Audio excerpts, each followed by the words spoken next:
Dear student, आज के इस लेक्चर में मैं पर्टिकुलर इंटीग्रल के ही लेक्चर को कंटिन्यू करूंगा। जो इससे प्रीवियस लेक्चर आपको पढ़ाया गया था उसमें मैंने पर्टिकुलर इंटीग्रल का वन केस डिस्कस किया था, जिसमें क्यू की वैल्यू मैंने लिखी थी e to the power a x या e to the power a x plus b. अब यहाँ पर मैं सेकंड केस लेके चल रहा हूँ। मान लीजिए यही हमारी लीनियर डिफरेंशियल इक्वेशन है, F D Y equal to Q, और क्यू यहाँ पर क्या है, साइन ए एक्स या फिर कोस ए एक्स। दोनों ट्रिग्नोमेट्रिक फंक्शन है। ध्यान दीजिए मेथड साइन ए एक्स या कोस ए एक्स के लिए है। अगर यहां पर टेन कोट सेक या कोसेक होगा तो ये मेथड अप्लाई नहीं होगा। अच्छा, साइन ए एक्स की जगह ये भी हो सकता है sine A x plus B. ठीक है, तो इससे घबराने की जरूरत नहीं है, सेम मेथड रहेगा। या फिर कोसाइन ए एक्स प्लस बी, सभी वैलिड है। मतलब ये जो एंगल है ये लीनियर फंक्शन ऑफ एक्स होना चाहिए। तो इस मेथड में क्या करेंगे, तो पर्टिकुलर इंटीग्रल हम पढ़ रहे थे तो इसी को आगे बढ़ाता हूं। तो particular integral if Q is sine A x और कोस ए एक्स। लेक्चर को ठीक से समझने के लिए इससे प्रीवियस लेक्चर आप जरूर देखिए, उसमें मैंने इसके पर्टिकुलर इंटीग्रल के बारे में बताया, इसकी जनरल डेफिनेशन क्या है। तो क्या बनेगा ये 1/f(d), कोई भी एक लिख दीजिए। चलिए मैंने यहां पे लिख दिया साइन ए एक्स। तो अब करना क्या आपको, जैसे आपने अगर ये e की पावर ए एक्स था तो आप जानते हैं, तो d को हमने क्या लिखा था, d को लिखा था कोफिशिएंट ऑफ x। ठीक है, यानी a हमने लिखा था d की जगह और चेक किया था जीरो बनता है नहीं। तो यहां पर भी कुछ ऐसा ही करेंगे, लेकिन इस fd में जो ये पोलिनोमियल इन d है, जो y का कोफिशिएंट था, इसमें हम d की जगह रिप्लेस करेंगे किसको, d स्क्वायर को। और किससे रिप्लेस करेंगे, माइनस ए स्क्वायर।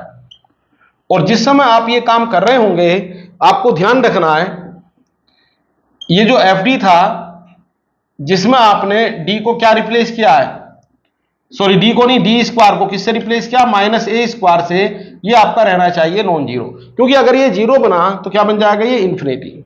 बात क्लियर है। अगर जीरो नहीं बन रहा है तो आप d स्क्वायर को माइनस ए स्क्वायर लिखिए। क्लियर है। इसके बाद जो नेक्स्ट टर्म है, अगर मान लीजिए जीरो बन जाता है, भाई ये नहीं बना तब तो आप ये कर देंगे।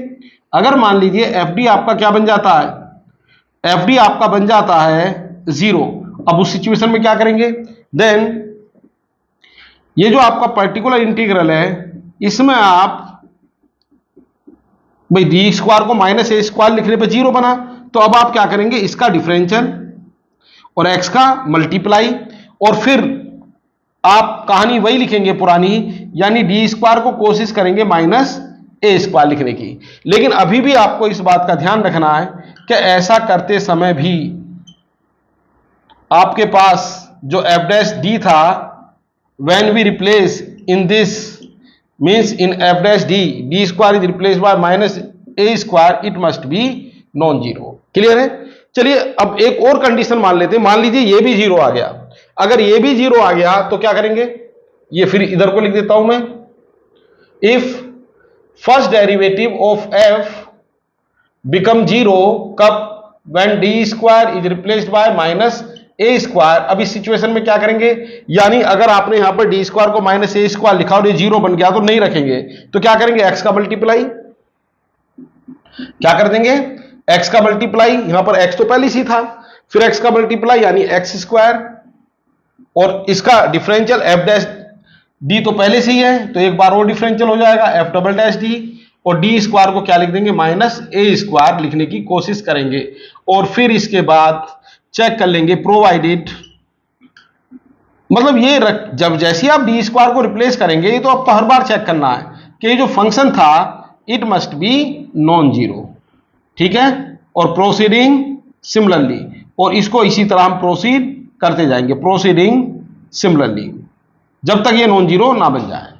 क्लियर है। तो ये हमारा रहेगा इसका वर्किंग रूल। जीरो बनता जाए तो एक्स का मल्टीप्लाई, फंक्शन का डेरिवेटिव करते जाओ। ठीक है, और जीरो बनना बंद हो जाए तो डी स्क्वायर को क्या लिख देंगे, माइनस ए स्क्वायर। तब तक इसमें डी रहेगा, तब तक हम इस मेथड अप्लाई करते जाएंगे। अपनी बात को ठीक से समझाने के लिए एक क्वेश्चन में यहां पर सोल्व करने जा रहा हूं। ठीक है, मेथड एक बार देख लीजिए, ध्यान देंगे। डी स्क्वायर को क्या लिखना, माइनस ए स्क्वायर। अच्छा, यहां पर एक बात और बता दूं मैं आपको, हो सकता है क्वेश्चन में डी स्क्वायर, डी क्यूब ये सब रहे हो, डी फोर, तो डी स्क्वायर को आपको रिप्लेस करना है किससे, माइनस ए स्क्वायर। क्लियर है। इसका मतलब है माइनस ए इंटू ए। ध्यान देंगे, कुछ लोग समझते हैं माइनस टू स्क्वायर और गलती से उसको 4 लिख दिया। ध्यान देंगे ये माइनस टू का होल स्क्वायर नहीं है। ठीक, ये क्या है हमारा माइनस, यानी पहले स्क्वायर और बाद में माइनस है। ठीक है, तो इसी तरह अगर हमारे पास डी क्यूब आ गया तो डी क्यूब को क्या समझेंगे, डी स्क्वायर इंटू डी। और क्या लिखेंगे, डी स्क्वायर की जगह माइनस ए स्क्वायर। डी के बारे में कुछ नहीं जानते हम, क्योंकि अगर आप इसका अंडर रूट भी लेंगे तो अंडर रूट क्या आएगा, माइनस ए, इमेजिनरी नंबर आ जाएगा, तो डी स्क्वायर को रिप्लेस करेंगे तो डी क्यूब को लिख सकते हैं। और अगर मान लीजिए डी की पावर 4 है तो क्या हो जाएगा, D square into D square यानी माइनस ए स्क्वायर, और इस डी स्क्वायर की जगह भी माइनस ए स्क्वायर, यानी फाइनल आ गया ए टू द पावर 4। एंड इस प्रोसेस को इस तरह कंटिन्यू रखते जाएंगे। तो ये हमारा इसको रिप्लेस करने का तरीका रहेगा। कहीं डी बचेगा तो उसका क्या करना वो बताएंगे क्वेश्चन में। चलिए एक प्रॉब्लम में यहां पे लेके चलता हूं, एक सिंपल सी प्रॉब्लम लेता हूं पहले।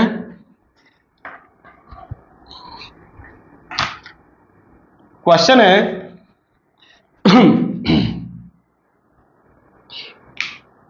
Solve d2y over dx square plus 9y। एक आसान सी प्रॉब्लम में लेके चल रहा हूं पहले, cos 2x। क्लियर है, ये मैंने एक सिंपलेस्ट प्रॉब्लम ली। इसका सॉल्यूशन लिखने के लिए सबसे पहले क्या लिखेंगे आप, राइट गिवन डिफरेंशियल इक्वेशन। तो ये मेरे पास आ गया d2y over dx square plus 9y equals to cos 2x। अच्छा पहले इसका फाइंड करना पड़ेगा मुझे कॉम्प्लीमेंट्री फंक्शन, तो उसके लिए इसकी क्या लिखनी पड़ेगी मुझे, सिंबॉलिक फॉर्म। तो क्या बनेगी, और यह गया D square plus 9y equals to cos 2x। इसकी ऑक्सिलरी इक्वेशन क्या बन जाएगी, ऑक्सिलरी इक्वेशन आ गई m square plus 9 equals to 0। तो ये मेरे पास बना, this implies m equals to, देखिए इसके जो अगर आप डायरेक्ट फैक्टर करना चाहेंगे तो फैक्टर तो होंगे नहीं, लेकिन इमेजिनरी नंबर इसका जरूर आ जाएगा। तो ये मेरे पास आ गया m इज, ये आप इसको लिख सकते हैं 9i स्क्वायर।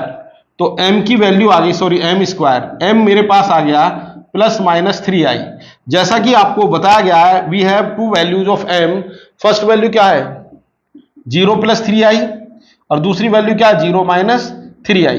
तो आपको इसके रूट बताए गए थे कल, जो अब सॉरी जो कॉम्प्लीमेंट्री फंक्शन वाला लेक्चर है उसमें आपको पता है alpha plus I beta, alpha minus I beta अगर है तो CF क्या होगा, C1 sorry e to the power alpha x, C1 cos beta x और C2 साइन बीटा x। ये कॉम्प्लीमेंट्री फंक्शन वाला लेक्चर आप ध्यान से देख लीजिए, इसका लिंक डिस्क्रिप्शन में आपको मिल जाएगा। क्लियर है, तो ये इस तरह हम इसका CF लिखते हैं। तो यहीं से इसको कोरिलेट कर दीजिए। तो बताइए जरा, यहां पर अल्फा तो हो गया 0 और बीटा क्या हो गया 3, तो क्या बनाइए, ये रिजल्ट मेरे पास आ गया। Therefore CF is e to the power 0x, यानी अल्फा की वैल्यू क्या आ गई 0 और बीटा की वैल्यू कितनी है 3, C1 कोस 3x और कितना आ गया C2 साइन 3x। अच्छा e to the power 0x is 1, तो CF कितना आ गया, ये C1 कोस 3x और ये आ गया C2 साइन 3x,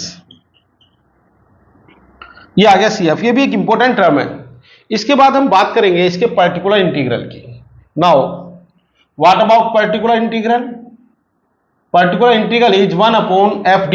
FD का मतलब d स्क्वायर प्लस 9 और यहां पर कितना आ गया cos 2x।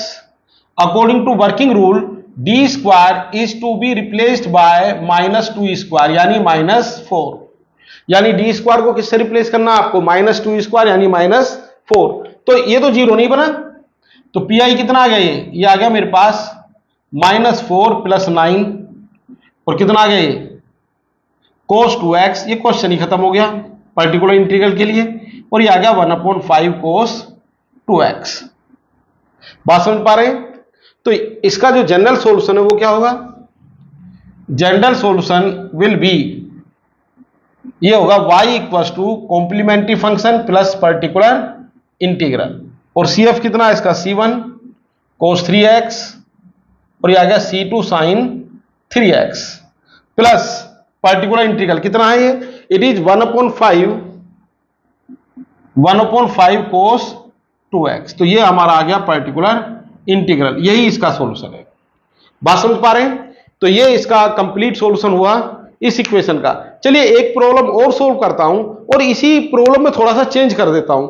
मान लीजिए ये हो गया क्वेश्चन नंबर 2, ठीक है, और मैंने यहां पर प्रॉब्लम लिख दी -2 sin 3x, -2 sin 3x। तो अब देखिए जो गिवन डिफरेंशियल इक्वेशन है वो क्या हो जाएगी आपकी, d2y over dx square plus 9y no change minus 2 sine 3x, symbolic form no change, बस ये जो एक्स्ट्रा टर्म है उसको लिखते जाइए। बात क्लियर है। अच्छा, ऑक्सिलरी इक्वेशन में सिर्फ हम किसका यूज करते हैं, एफ डी का। तो इसका मतलब ये आ गया कि एफ डी में डी को एफ डी में डी को एम लिखेंगे तो एम स्क्वायर प्लस 9, कोई प्रॉब्लम इसमें नहीं आएगी। और इसका जो ऑक्सिलरी इक्वेशन है वो यही रहेगी, तो सी एफ बी इसका यही रहेगा। अब बात आती है पर्टिकुलर इंटीग्रल। तो पर्टिकुलर इंटीग्रल जरूर बदल जाएगा क्योंकि राइट हैंड साइड हमारी चेंज हो चुकी है और राइट हैंड साइड का हम यूज यहां पर करने जा रहे हैं। तो कितना होगा, ये cos 2x minus 2 sine 3x। क्यों मैंने इसको एक्सटेंड किया, ये कहानी अभी आपको समझ आ जाएगी। ठीक है, इसके टू पार्ट कर दीजिए क्योंकि डी स्क्वायर को यहां पर तो ये कहेगा डी स्क्वायर को लिख दो -4 और ये कहेगा डी स्क्वायर को लिख दो -3 स्क्वायर यानी -9। तो क्या बनाइए, ये बना P I is 1/d square plus 9, कितना आ गया cos 2x। अच्छा तो कांस्टेंट है -2, इसको पहले ही लिख दीजिए, तो आ गया 1/d स्क्वायर प्लस 9, कितना आ गया साइन 3x, कितना आ गया ये माइनस साइन 3x। बात क्लियर है, ये बात समझ पा रहे हैं आप। 1/d square plus 9 cos 2x minus 2 1/d square sine 3x। चलिए ये दोनों अलग अलग कहानी बता रहे हैं, एक डी स्क्वायर को -4 लिखना चाहता है, दूसरा डी स्क्वायर को -9, तो मैंने इसका नाम रख दिया P1 और ये रख दिया -2 P2, यानी ये आ गया P1 और ये आ गया P2। -2 को मैंने ऐसे ही रहने दिया और इक्वेशन को नाम दे दिया 2। अब हम बात करेंगे पहले P1 की, नाउ या डिटर्मिनेशन ऑफ P1। तो P1 तो अभी आपने पहली बार में सोल्व भी किया था। चलिए इस क्वेश्चन को कंप्लीट करने के लिए एक बार और लिख देता हूं। तो क्या बनेगा P1 हमारे पास होगा 1/d square plus 9 cos 2x। D square को क्या लिखेंगे -4 यानी -2 स्क्वायर -4 और कोई जीरो ये नहीं बना, तो क्या बना -4 प्लस 9, कितना आ जाएगा ये cos 2x। तो क्या बना ये P1 आ गया मेरे पास 1/5 cos 2x और इसको नाम दे दीजिए आप equation number 3। Equation number 3। Now come to P2 की बात करेंगे अब हम। तो P2 क्या बनने वाला है, क्वेश्चन की तो मुझे अब कोई नीड है नहीं।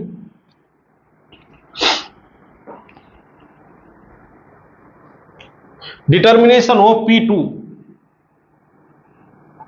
जब हम P2 को फाइंड करेंगे तो फंक्शन यूज होगा sin 3x।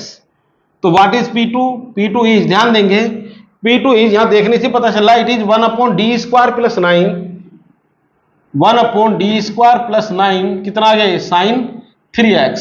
अब यहां पर आप डी स्क्वायर को लिखेंगे -3 स्क्वायर यानी -9। यहां तो गड़बड़ हो गया ये, जैसे आप डी स्क्वायर को -9 लिखेंगे तो क्या बनेगा -9 प्लस 9 0। इसका मतलब डी स्क्वायर को -9 लिखने का जो आपका मेथड था वो फिलहाल फेल हो गया है।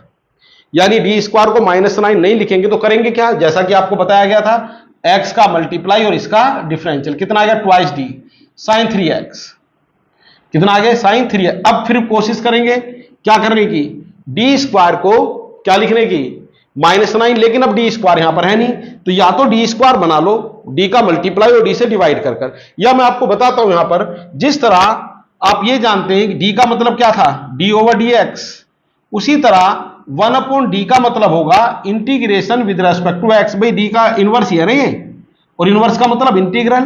तो यहां पर आप इस तरह भी लिख सकते हैं 1/2x 1/d sin 3x। तो अपोन में सिर्फ d बच जाए तो आप क्या कर देंगे इसका इंटीग्रल। ये बात बड़ी इंपॉर्टेंट है जो मैं आपको बता रहा हूं, क्लियर है। d का मतलब क्या है d/dx, सिंबॉलिक फॉर्म में आपने लिखा था, तो 1/d का मतलब क्या है इंटीग्रल। या दूसरा तरीका है d का मल्टीप्लाई कीजिए, d से डिवाइड कीजिए, डी स्क्वायर को लिख दीजिए, फिर d से इंटीग्रल कर देंगे, सॉरी डिफरेंशियल कर देंगे। चलिए तो यहां पर तो 1/d है, तो क्या करने वाले हैं आप इसका इंटीग्रल। ये CF था, आपने देख लिया होगा। तो 1/d का, जैसा कि अभी आपको बताकर मैं आ रहा हूं, तो 1/d का मतलब क्या हो गया इंटीग्रल। तो इंटीग्रल का निशान लगा दीजिए साइन और sin 3x dx। तो कर दो भाई इसका इंटीग्रल 1/2x, साइन का इंटीग्रल क्या होगा माइनस cos 3x अपॉन 3, भाई x के कोफिशिएंट से डिवाइड भी होगा। और P2 मेरे पास आ गया -1/6x cos 3x। अच्छा यहाँ पर कोई कांस्टेंट वगैरह आप ऐड नहीं करेंगे, वो आ चुके हैं कॉम्प्लीमेंट्री फंक्शन में। तो ये आ गया -1/6x cos 3x। इसको नाम दे दीजिए इक्वेशन को 4। हेंस इक्वेशन नंबर 2 बिकम, आपको तो ये चाहिए ना 2, तो 2 क्या बनी आपकी, using equations 3 and 4 in equation 2, equation 2 में इसका यूज कर दो तो क्या बन जाएगा, particular integral P1 is 1/5 cos 2x, clear है। और P2 कितना आ गया, -1/6x cos 3x। एक लाइन और बढ़ा दीजिएगा, देयरफॉर जनरल सॉल्यूशन, शॉर्ट में मैंने लिख दिया GS, जनरल सॉल्यूशन क्या हो जाएगा, y = CF + PI। अब यहां पर CF की वैल्यू पुट कर दें और इसके बाद PI की वैल्यू पुट कर दें, यही आपका क्या आ जाएगा, जनरल सॉल्यूशन। तो ये हमारा रहा क्या, एक कंप्लीट क्वेश्चन, किसके लिए, केस 2 के लिए। एक प्रॉब्लम और करने जा रहा हूं, 5 मिनट्स में ये प्रॉब्लम सोल्व हो जाएगी नेक्स्ट, लेकिन इसमें कुछ अलग सी चीजें आएंगी जो अभी तक इस क्वेश्चन में नहीं आई है, तो उसी के लिए मैं तीसरी प्रॉब्लम सोल्व करने जा रहा हूं। ठीक है, एक बार इसको देख लीजिए। d² को क्या लिखना, -a² यानी x का कोफिशिएंट, 0 बनता है तो x का मल्टीप्लाई, फंक्शन का derivative. Again try to replace d² by -a²। जब तक वो 0 बनता रहे तब तक कोशिश करते रहिए। d² रिमूव हो जाना चाहिए, फाइनली d भी क्या हो जाना चाहिए, रिमूव। तो यहां पर इंटीग्रल में, अच्छा यहां पर यह भी किया जा सकता था कि यहां पर मैं d का मल्टीप्लाई कर देता, d से डिवाइड, तो d² को लिखता -9, ऊपर बचता d, तो d का मतलब होता डिफरेंशियल, तो sin 3x का क्या कर देता मैं, डिफरेंशियल, वो भी पॉसिबल था। वन मोर प्रॉब्लम,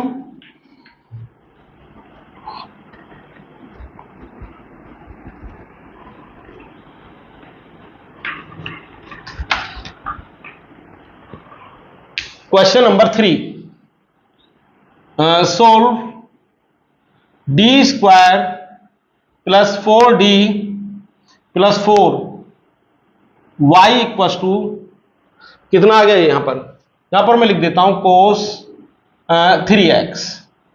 ठीक है, इसको मुझे सोल्व करना है। डायरेक्ट मैंने यहां पर सिंबॉलिक फॉर्म में लिख दिया है, solution given differential equation is d²। इसमें एक थोड़ी एक्स्ट्रा बात आएगी जो अब तक जो मैंने क्वेश्चन किए हैं दोनों उसी में नहीं आ पाई है।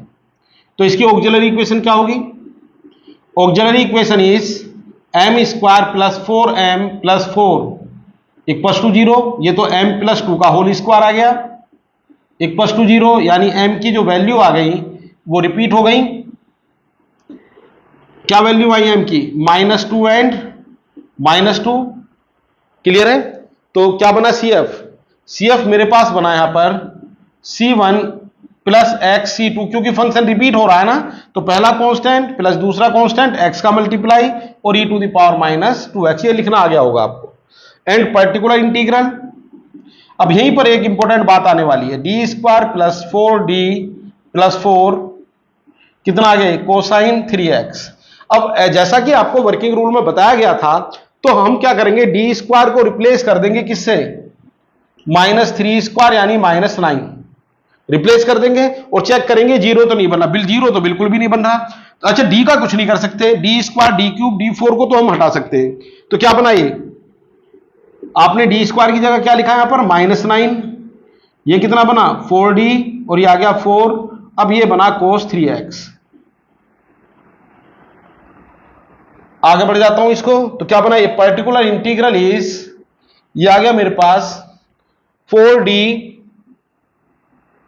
-5 और कितना होगा, ये हो जाएगा cos 3x। अब देखिए पहले वाले क्वेश्चन में क्या था, ये कुछ इस टाइप का बन गया था, तो मैंने बताया था इसका मतलब क्या, इंटीग्रल, लेकिन यहां तो कुछ ऐसा नहीं बना। d तो इसके साथ ये सेपरेट तो हो नहीं सकता कि 1/d cos 3x या 1/5, ये तो हो नहीं सकते, कंबाइंड फंक्शन है। तो जब ऐसी सिचुएशन आ जाए तो आप क्या करेंगे, ये जो आपका फंक्शन है 4d - 5, इसके अपोजिट साइन लेकर, यानी 4d + 5 लेकर न्यूमरेटर और डिनोमिनेटर को मल्टीप्लाई कर दीजिए, यानी कोशिश कीजिए कि डिनोमिनेटर में फिर d² बन जाए।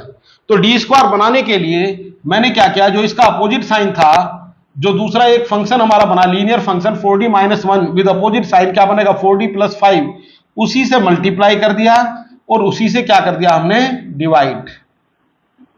ठीक है, तो क्या बना ये, अब देखिए पहले तो नहीं थी ये कहानी, तो क्या बन जाएगा यहां पर ये 4d प्लस 5 और कितना बना ये 16d स्क्वायर माइनस 25 कोस 3x। अब तरीका आपका फिर वही है, D square is replaced by, किससे रिप्लेस करेंगे, ये कहानी यहां पर नहीं बन पाई थी, तो डी स्क्वायर को किससे रिप्लेस करना है, -3 स्क्वायर यानी -9 कर दीजिए रिप्लेस, तो कितना बनेगा 4d plus 5 upon 16, D square की जगह कितना आ गया -9 -25 कोस 3x। अच्छा ऐसा मुझे इसलिए करना पड़ा क्योंकि कोस को मैं 4d और 5 के साथ अलग अलग ऑपरेट नहीं कर सकता था, अगर ऑपरेट कर सकता होता तो कोई प्रॉब्लम ही नहीं आती। तो कितना बनाइए अपॉन में, ये आ गया मेरे पास 4d plus 5 upon minus 144 minus ये आ गया 25 और कितना बना कोस 3x। चलिए अब थोड़ा लेफ्ट में लिख देता हूं, ठीक है।